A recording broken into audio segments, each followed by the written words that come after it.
Well, good evening once again, and welcome to the Monday review show. It's our first show of the new year, 2023. I hope you all had a good year, that you enjoyed yourselves and you stayed safe and well and didn't get up to any nonsense that you shouldn't have been getting up to, as people do at this time of the year. So you're very welcome to the first show of the new year 2023. And I'm delighted again to be joined by my very good friend and colleague, Keith Hackett from England. Welcome, Keith. Did you have a good year? I did have a good year, yes. Good New Year. Yeah. Yeah. I find that I'm the taxi driver, so as a consequence, whilst everyone's having a lot of fun, I'm sort of the guy that's got the straight face and driving people here, there, and everywhere. I don't You mind take a drink, Keith. Pardon? You take a drink. I like a glass of wine, but to be honest with you, if I'm going to get anywhere near a steering wheel, my training has always been neither mix. So I don't drink and drive. So I won't consume any form of alcohol if I'm going to drive the car. I stick very rigidly to that rule. I've never drank in my life. I never drank or smoked in my life. And well, I never smoked either.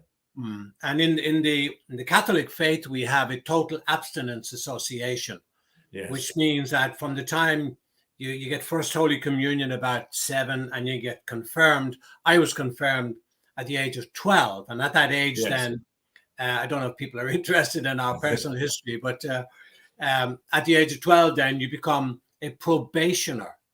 Yes. And it all stemmed from there was really bad alcohol problems here, particularly among the men. Yes. Way back, and around the 1900s, early 1900s, they decided to bring in this total abstinence association, where your kids, upon being confirmed, could make a commitment not to drink alcohol, not to break it, and then when you're 16, then you get the full badge if you haven't taken any alcohol, which I did, and I have my 50-year pioneer pin. I tell you, it's harder for me to stay off apple crumble for Lent than it is staying from alcohol for 50 years. But anyway, that's by the by. Yeah. Lots of action, lots of games. Thank goodness. There's games nearly every night. Liverpool game is on. They're leading 2-1. But anyway, Keith, just going on your the list you sent me. Thank you very much indeed. We were talking off air about players manufacturing, in quotes, incidents where they're looking for free kicks, corner kicks, diving, cheating, call it what I call it cheating, some may not, but manufacturing situations where they can get a penalty kick or any kind of kick. I mean, is surely to goodness that is. Well, I mean, ultimately, when we look at the laws of the game are shaped and changed, not that frequently, but they are changed in order to take an account of what the trends are in the game in relation to various aspects. So when we look at this contact, initially when we started looking at simulation a few years ago in the PGMOL, we said you can't have an act of simulation if there's contact. That was the starting point, because contact says he's been tripped. But then how much contact, Keith? I mean, players are going down with the slightest touch on their back and they're falling down. Well, I mean, effectively, which is even worse. Yeah, I think in recent times, the referees are being encouraged, if you like, to say, right, okay, what we want to do is we want to see a degree of force within the challenge before we penalise and award a free kick or a penalty kick. It doesn't get over the fact that what you have very clever players, very skillful players that actually go for. We know that they're going to ground on the almost giving up the opportunity to have a shot on goal. They've made up in their own mind that they're not going to score. So therefore, what they're going to do is go to ground. And what they do is they go to ground, moving forward, obviously.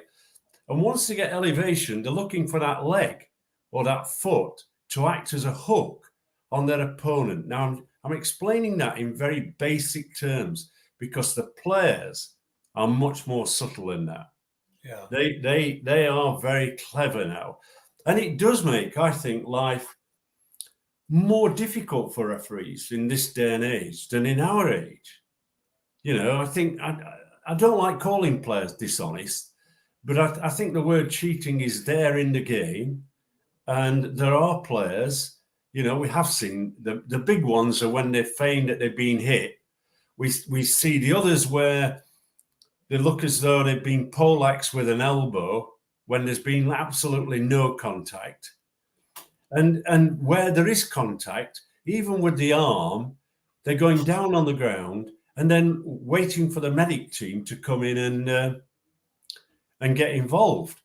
In addition to that, on the outfield, we're now beginning to see, I think, a trend where players are feigning injury in order to get back to this timing element and waste time or absorb time. On the pretense, if we get down and we're down for a minute, the referee's not going to add a minute on anyway. The referees are not adding enough on. So I think all these come into the same category. Was each individual domestic league, was it left up to them or the referees to apply the same adding on time that they were doing in the World Cup? It wasn't compulsory, because I was asked that, and I know the answer, but I'm just going to ask you so you can tell the world. Well, the media, when FIFA announced that the World Cup, they would be making a substantial change in relation to added time, and that they wanted the referees to concentrate more on that aspect. The Premier League were asked that question. When the teams return, will the Premier League be operating the same criteria of, if you like, squeezing their match officials through the PGMOL to make certain more added time is placed? And they said no. So my view is that ultimately, at the end of the day, at an average time of 55 minutes of actual playing time, 55, 56, then the game as a whole has got to give value money to the fans. They're not paying tuppence halfpenny or, you know, in old English money. They're not paying a few francs. They're paying substantial amounts of money to get into these games. Yeah. And therefore, you know, if you go and watch a stage show, you don't expect the show to be shortened during the course of the program. They give you how long the show is going to run. We're given how long the show is going to run, 90 minutes. But we know that it's not, because it's actually 55 minutes. So I think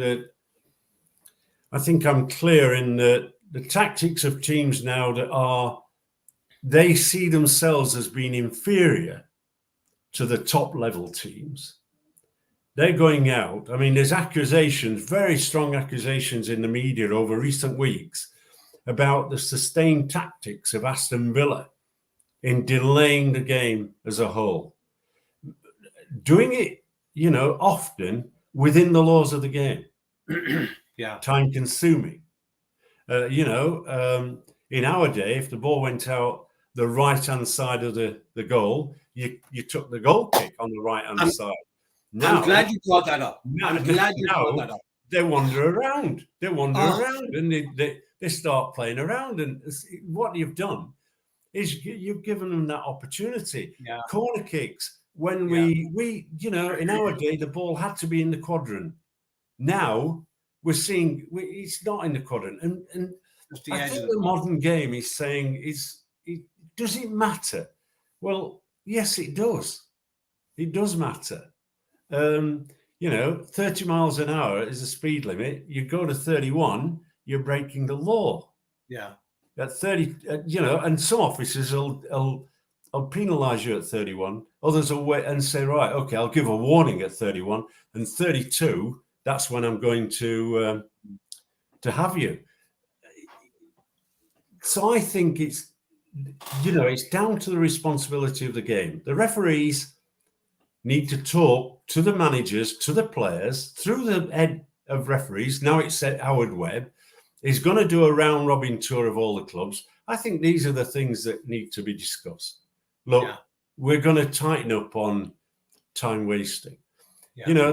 Let me give you an example. What we had was, and I think often I'm critical of the Premier League, but I think the Premier League have done one good thing here. We had ball boys. And the ball boys, we've had the odd occasion, haven't we, with a ball boy holding on to the ball and not giving it to the player. Oh, yeah. Because he's told to hold on to it. What has happened in the Premier League is they've now got cones around the pitch and the ball on top of the cone. So the expectation is the ball's out of play, the player runs off the pitch, he can pick the ball from the punt and use that one. The ball boy now collects the ball and puts it on the cone. So that is reducing a delaying factor. And I think those small changes that go unnoticed are ones that are positive for the game. I've seen, Keith, well, as you say, whatever side the ball used to go out on for a goal kick, it had to be taken from that side. And they said you can take it from either side or any side now. But they're not doing that now. No. If it goes out on the right-hand side, they'll collect the ball and they'll walk all the way over to the left-hand side. Again, wasting more time. But surely then the referees have to, punish the players for doing that. I've seen the ball thrown to a player about to take the throw and he lets it hit off his chest and it rolls onto the ground and that's wasting more time. That sort of thing. Surely the referees have to take this might be a bit of a rhetorical question, but they have to take action against that thing. Not only adding on the time, but also cautioning the players for wasting time. I thought it was a great thing in the World Cup.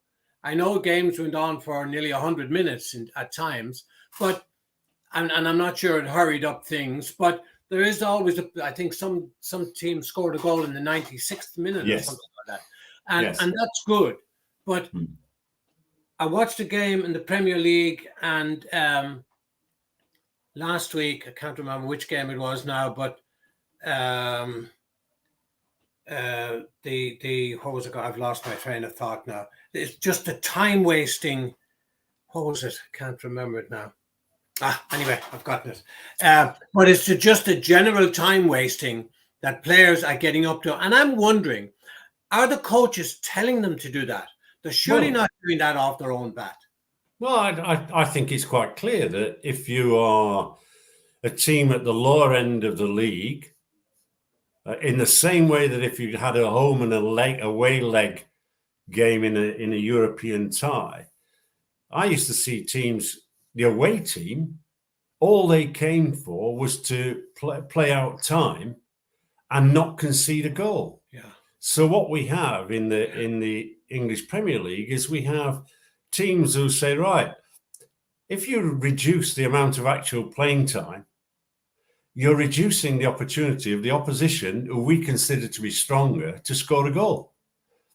So if you're playing Manchester City or Liverpool, for example, then let's try and delay the time. Let's try and delay it. It reduces their opportunity to score.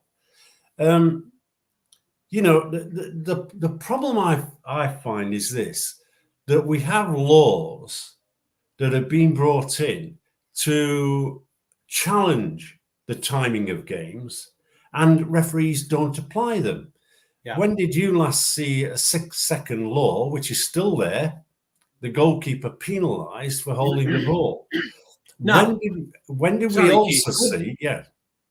Sorry to cut across you there, but just on that issue, why doesn't the likes of Mike Riley or now currently Howard Webb, why don't they do something about that and send a circular out to the teams and say the law is going to be applied according to the laws of the game, and inform them just in case it comes as a big surprise, but they know exactly the 6-second rule, and if they don't know, they should know. Then tell the referees, this is what you do. We've informed the clubs and apply the law now the way it should be applied. Oh, I know what I was going to say to you earlier on. There was 5 minutes added on, And during the extra 5 minutes, there was at least 1 minute wasted where subs came on and there was an injury. 95 minutes and 7 seconds. It blew the whistle. I mean, I think that, sometimes the game looks at things and says, well, how important is it? But for me, the timing of a game is part of Law 5, the referee's responsibility.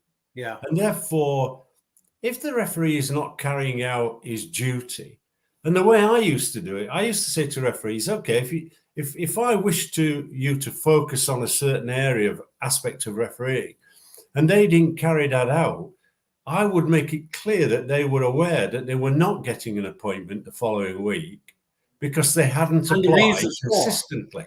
Yeah. And therefore, it is down to management to actually say, look, I want a balanced approach to the game. But if you manage the small things, the big things don't occur. Yeah. And so for me, it's a little bit like 6 seconds is now 11, 12 seconds, because this is what players do. Oh, Keith, I actually counted one time 47 seconds from the time the ball went out of play to the time it was put back into play. Yeah. 47 seconds. I mean, that's just ridiculous. So I think the worst thing is that time wasn't added on. No. When it should have been.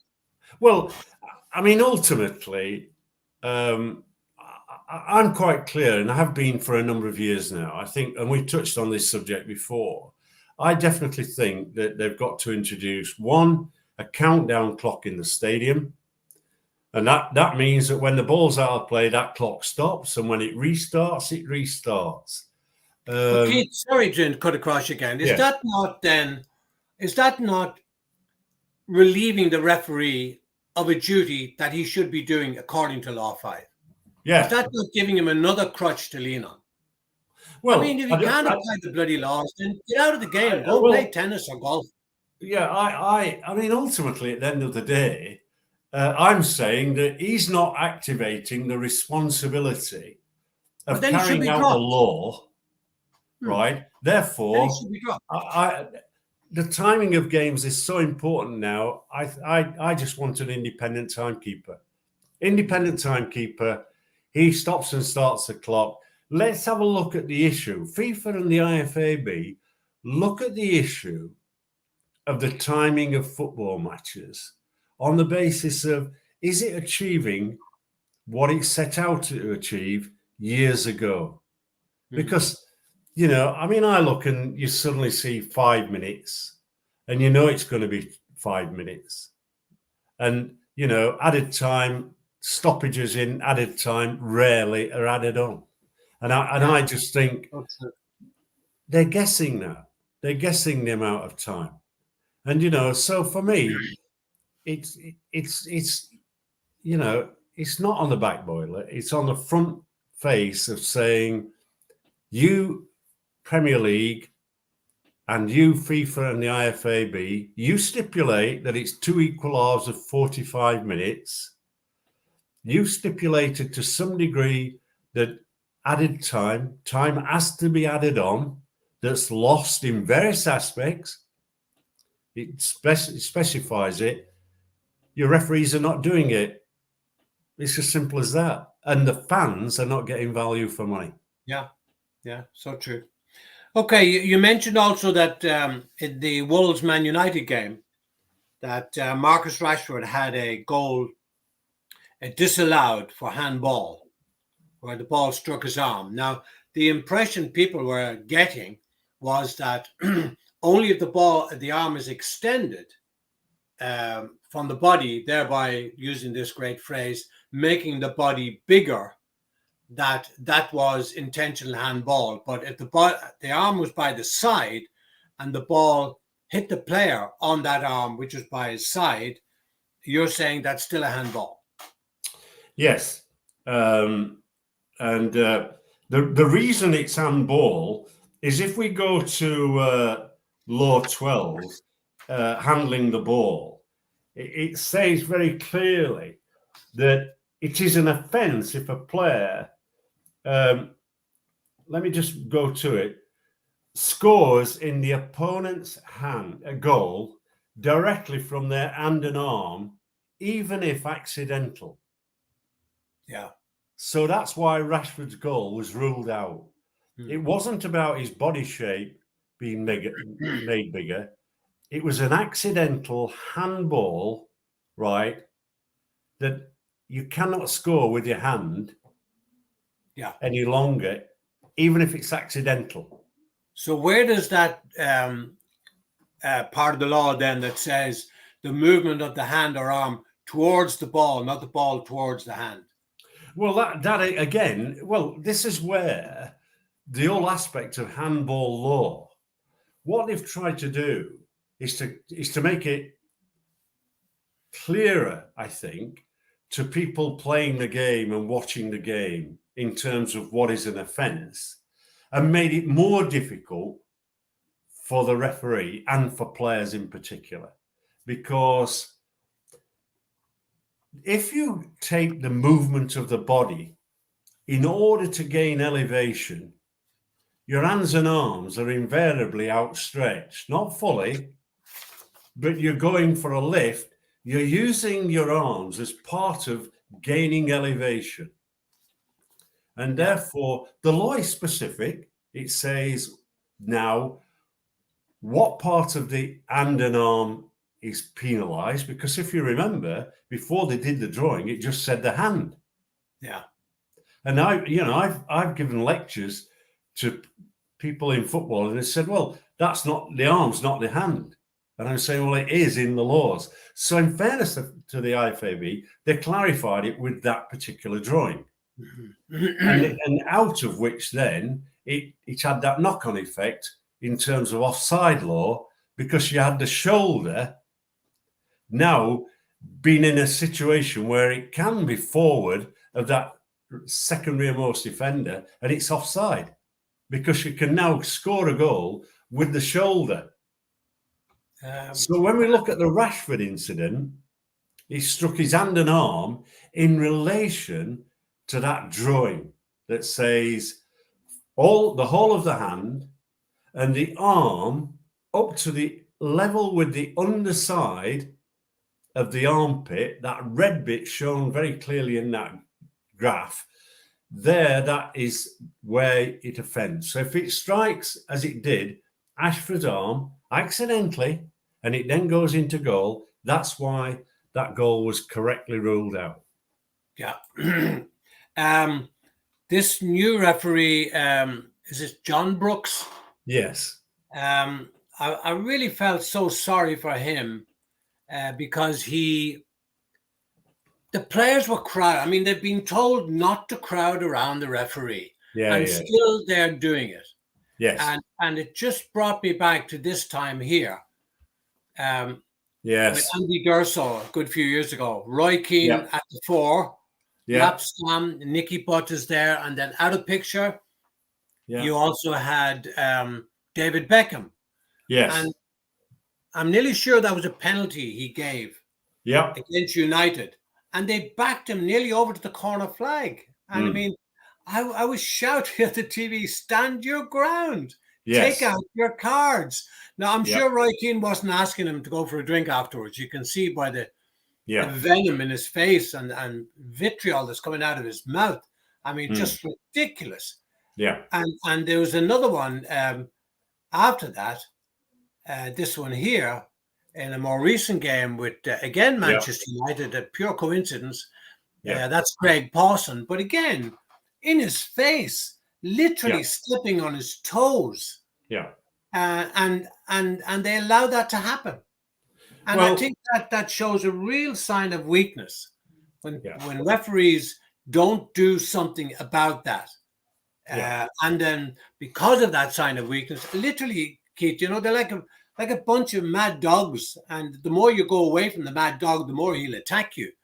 But sometimes when you stand up to them, they back off. In this case, both Andy Durso and Craig Pawson backed off. Yeah. I was surprised.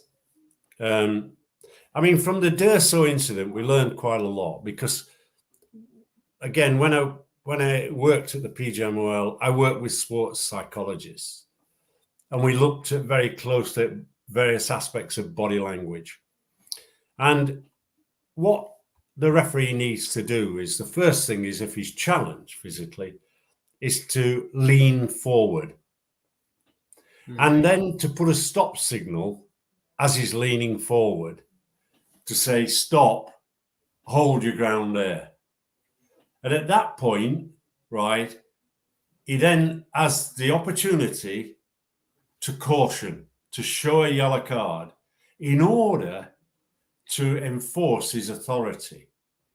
What also can happen and should happen is that I got the Premier League to agree with the FA as well that where a referee is surrounded by 3 or more players, right, that was an incident that had to be a special incident report by the referee, and the club would be charged for failing to control its players and subsequently fined.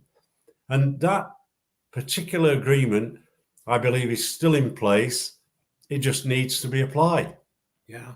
Because in fairness to the Premier League, we might think that the Premier League have got the upper hand. But one of the things that the Premier League takes a great deal of pride in is the image of their game. They know that they have a responsibility to project the correct image around the world. 22 cameras, 211 territories take the Premier League around the world, and they know that they've got a responsibility. And on occasions when I went to them and said, look, this is an area of concern in the game, that might be mass confrontation, it might be this approaching the referees, that would be discussed and then an agreement made on the course of action. Managers would be brought in, managers would be warned, a fine in mass confrontation terms. They put a fine on of up to $250,000. They then ran a lengthy get on with the referee, get on with the game, get on with each other campaign. And the manager of the club or the head coach, the captain of the team, and the owner signed up to that criteria. So that there is that responsibility, but ultimately, if you have a weak police force, people break the law. If you have a weak group of referees, right, where they're thinking, who's in charge of this? Who's the priority? The priority is the referee's paid to make judgments that people don't like. Yeah, that's the nature of the law. Yeah. And I think sometimes they let the game down. And no matter what happens, there are 2 polar opposite teams. They both want to win. So no matter what you do, somebody's going to be unhappy and somebody's going to be happy. But they still have to do their job. And yes, in my opinion, I think I would be very, very hard on this. If they weren't doing their job according to the laws of the game, I would drop them. I would take them out of the Premier League. But you see, the players have gotten so used to it now. They're seeing that the referees are, let's use that word, perhaps weak, not strong enough. Use whatever word you like, but not applying the law for fear of backlash, repercussions from the players, from the managers, from the crowd. And if you can't do that job, then just get out, go and play golf. It's not for you. You're going to have people who are going to be disappointed. You're going to have people who'll be annoyed, even angry.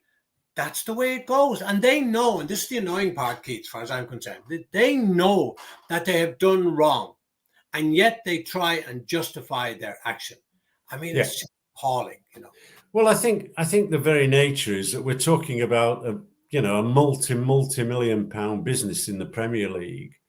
And referees have to be independent of the game.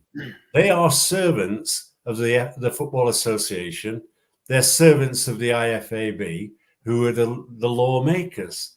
And the laws are written for a purpose. Now, we all know that there is within that measurement, and I often use the analogy of speeding and a 30-mile-an-hour speed limit. 31 slowing down, 31 accelerating is different. It's still 31, but I'm putting a plus on the one accelerating and a minus on the negative, on the decelerating. And that's when the judgment comes in. What are the boundaries? And what the PGMOL boss is allowed to do, and he's given the freedom to do it, because I had the freedom, is to say, right, these are the parameters on which we're going to work. All of you, all 20 of you, are going to carry out the law requirements in these areas in this way. Now, that wasn't creating manufactured referees, because what it said was that in discussion with the referees, in group discussion, you'd have one referee say, well, this is my approach to this particular problem. I'm proactive. I don't allow it to get to boiling point. I'm in early. I suggest this is what you would do. And so it becomes a discussion in which you learn, in which then the if you like, the boss, me, could actually say, well, okay, this is the level at which we're going to operate. And, this is where I think the management role of the boss of the PGMOL is so important, that because a weak referee loses respect. A weak referee damages his colleagues, because one of the things that you have to aim for as a referee individually is consistency within the 90 minutes. And as a group of referees operating on the Premier League, consistency within the group. Players then know the parameters of which they can operate. And it's a little bit like putting a fence up and determining whether it's 2 foot high or 6 foot high in certain areas.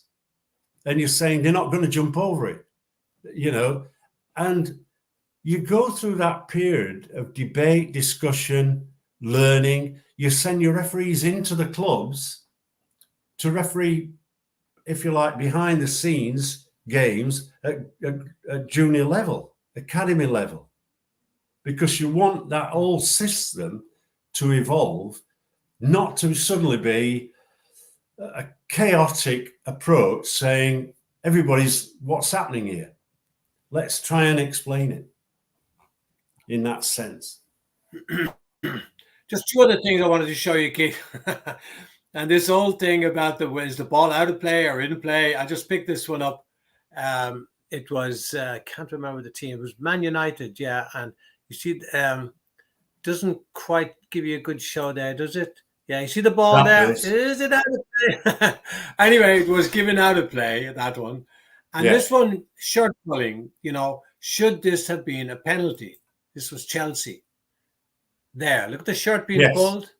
Now, I know, I think it was Jamie Carragher said at one time, a couple of years back, that a player, and I'm quoting him now, a player has a right to go down if he's touched. He has a right to go down if he's touched. And that's what's happening more and more and more now.